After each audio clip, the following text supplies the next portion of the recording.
Good morning, students. In the last class, we learned what are the adaptive resonance theory based neural networks. We have gone through their architecture, we've gone through the overall process through which it clusters the input vectors. We have seen what actually were the upper connections, what actually were the lower connection, means upward connections were there and downward connections were there. So let us again go through the architecture discussed earlier. So just look at it. This is your input layer, this is our input interface layer, this is our output layer. For the particular case, let the input vectors are distributed over three number of dimensions. This is dimension number 1 or feature number 1, feature number 2, feature number 3. Then the input layer contains three neurons, and we have to cluster all the input patterns within two clusters, either to 1 or either to 2. So your output layer contains two neurons, and these are the upward weights denoted by U11, means connection between output neuron 1 and input neuron 1. 1 2 our connection between input neuron 2 and output neuron 1. Then 1 3 output neuron 1 and input neuron 3, and on the same lines for cluster number 2 also. These were your weight vectors for upward case, upward case, and this was your reset layer. Your inputs were connected to this, as well as your input interface layer was also connected to this. The vigilance parameter test is to be conducted by this reset layer. Actually, it was deciding whether a particular vector, particular pattern is to be given to a particular cluster or not, even after declaring the winner. Now look at this downward layer. Denoted, the connections were denoted by using D11 and D12, means this was your input interface layer, this was your output layer. Then this weight is your D11 from output layer 1 to input layer 1. This is your D12 from output layer 2 to input layer 1, and in the same way the nomenclature goes for all the three neurons. Now these upward your weights U can be represented using this matrix U. These downwards weights can be represented using your matrix D, and all the input parameters, or you can say all your input sample space, can be represented using matrix X. As suppose there were P patterns, each pattern was of 3 dimensions, so it is a matrix of P multiplied by 3. So this is the all requisite explanation about your ART networks. Now let us go through the algorithm or flowchart that ART neural networks follows for clustering your input samples. So let us start step by step. So step number 1 is, let there are P patterns represented by this matrix distributed over n dimensions. In this case, is distributed over 3 dimensions. Clusters to be formed is equal to m. In this case, m is equal to 2. Initialize U and D. We need to initialize this U matrix as well as this D matrix. Now this U matrix is initialized by assigning each term a value equal to 1 upon n plus 1, where n is the number of neurons present in your input layer, or the n is the dimension in which your input samples are distributed. And this D is mostly kept up to equal to 1.0 for all the neurons, means these all weights are initially set to 1, and these all weights, upward weights, are initialized using this equation, that is 1 upon n plus 1. Now we have to consider the vigilance parameter equal to capital V, and let us start from the sample number 1 by initializing small p equal to 1, and let our learning rate be equal to alpha. Now this is our first step, just the initialization kind of things happen in this step.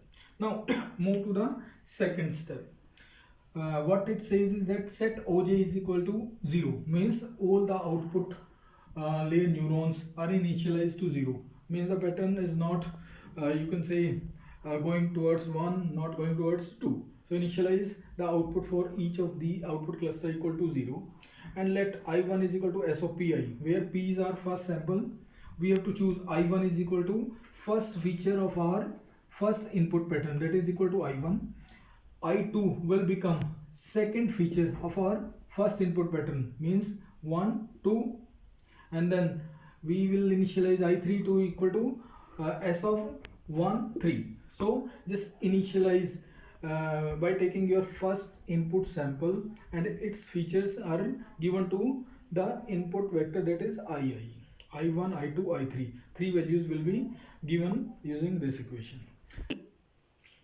So calculate the norm of this SP. Means to say this term calculates the number of ones present in your input sample. Actually, we all know that ART1 is for binary input and output. So this SP, norm of SP contains the number of ones present in your input sample. For I is equal to 1 to n, it calculates the sum of S of Pi, means each feature is just summed up. It will be going for first sample, it will be equal to S11 plus S12 plus S13. So the number of ones will be stored in the norm of SP. The next step is just leave this part for now. We will discuss it later. Now we are done with our input layer. Input goes to the input interface layer. Now the competition layer comes in action. Now we have the input at this edge and we have the weight W of U of 11 at this edge. So we need to calculate I of 11 multiplied by U of 11, I of 1 multiplied by U of 11, then I of 2 multiplied by U of 12, I of 3 multiplied by U of 13. So in this way we are going to calculate the sum at this particular neuron number 1. So for calculating this sum, we represent it using calculate O of j by adding the multiplication of input and weights, and do it for all number of features, n number of features, and calculate this for all the neurons present in your output layer. So in this case we are having two neurons in the output layer. So this sum is calculated for this neuron O of 1 and for the second neuron also. So we will calculate O of 1 and O of 2 also using this equation. Now our next task is just to find a winner out of these output neurons. So there were only two neurons, O1 and O2. We'll calculate the one with having maximum sum achieved by it, means the maximum value of this sum will going to be the winner. So for j such that O of j is greater than all other j's, we'll declare this j as the winner neuron. For now just leave this part, we'll discuss it later. So declare the winner, let it be equal to j. Now after declaring the jth, suppose j is equal to 1 in this case, what we need is to we have to go with this winning cluster as well as the input pattern to our reset layer. The reset layer will decide upon the minimum similarity level achieved using the vigilance parameter. So here comes the input, the reset layer in action. So we need to calculate I of I using SP of I multiplied by D of Ji.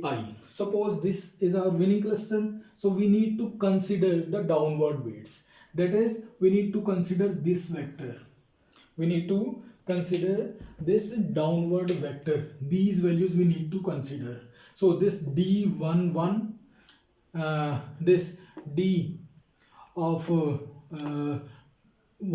D of 2 1, this D of 3 2 3 1. Sorry.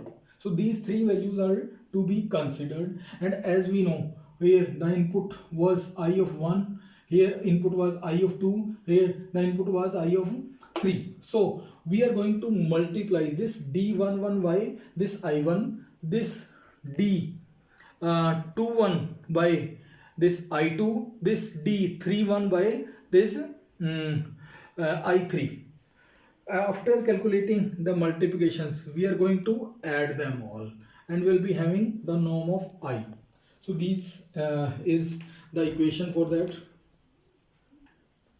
Let us again try to recall that suppose our first cluster is the winner, then we need to change the weights which are there in between your input layer and the winner cluster. So these were three weights: d of 1 1, then d of 2 1, then d of 3 1. These all need to be taken, and suppose it was your input at first neuron, second neuron, and third neuron. So I1 multiplied by D11 and I2 then multiplied by your D21, I3 multiplied by this D31. So this equation do the same task, means it calculates each I, means I of 1 will be equal to I of 1 multiplied by D of 1, then I of 2 will be equal to I2 multiplied by D of 2 1, then the I3 will be equal to this I3 multiplied by D3 1. So it calculates or it updates your input vector, which is now I, and further it calculates the norm of this I by just summing it through all the input dimensions for through n, you may say, and in a sense it is calculating the sum of number of ones present in your input at this stage, which are being matched to your actual input sample given. Means there was a input sample mentioned in this I1, I2 and I3, and one that we just achieved by multiplying these download weights with your input. So this vigilance parameter is going to take the sum of your initial number of ones present in sample divided by the sum of the number of ones which are positionally correct after achieving or after declaring the winner cluster. So calculate the I, and now find out division value using this equation. Norm of I is divided by norm of SP, and compare it with your actual vigilance parameter. Means you want to have 0.6 or 60% similarity, 40% similarity, or 70% similarity, whatever it is. So there will be two conditions. Condition number one is that it is satisfying your vigilance parameter condition. It is not satisfying your vigilance parameter condition. So let us consider the case when it is less than your vigilance parameter. Means this value turns out to be less than 0.6, 0.4 it was actually. So it means the winning cluster is not minimally, or you can say is not similar to the input pattern by at least 60%. It may be similar with 50, with 40, with 30. It may be there, but it is not equal to 60% and more than of that. So we need to discard it. Now the procedure of discarding the output cluster in this ART is that we will just set the output of that cluster equal to -1. So we are going to set O of 1 is equal to -1. In a way, this -1 value signifies that this cluster number 1 is not going to participate in your next phase when the output clusters will be participating for claiming the same pattern P. Okay, now consider the second case. Let it be the first one again. So we will set O of j is equal to -1, and then we'll just shift to this step. Means it will again find j such that, means it will be finding the winner cluster amongst the left neurons in your output layer, or left clusters within your output layer. So cluster number 1 was out of condition, so it will again declare O2 as winner, and O2, after declaring O2 as winner, it will again calculate this II and norm of II, then again vigilance parameter will be calculated, and again there will be a test whether it was 60% similar or not. So these conditions or this loop just reiterates till that input pattern P is not cluster, is not bind to any existing cluster, or clusters are exhausted. Means the similarity between your input pattern P and all the clusters was not equal to 0.6 at all. So we just cannot cluster this input pattern P, and we need to consider the making of some new cluster. So that is set what is mentioned out here. If Oj is equal to 1 and all others are also inhibited, means all other clusters are also having value equal to -1, then we say that pth pattern just cannot be clustered. So now let us move to the second part of this conditional statement, which says now that consider the case when the similarity is greater than or equal to that of our vigilance parameter.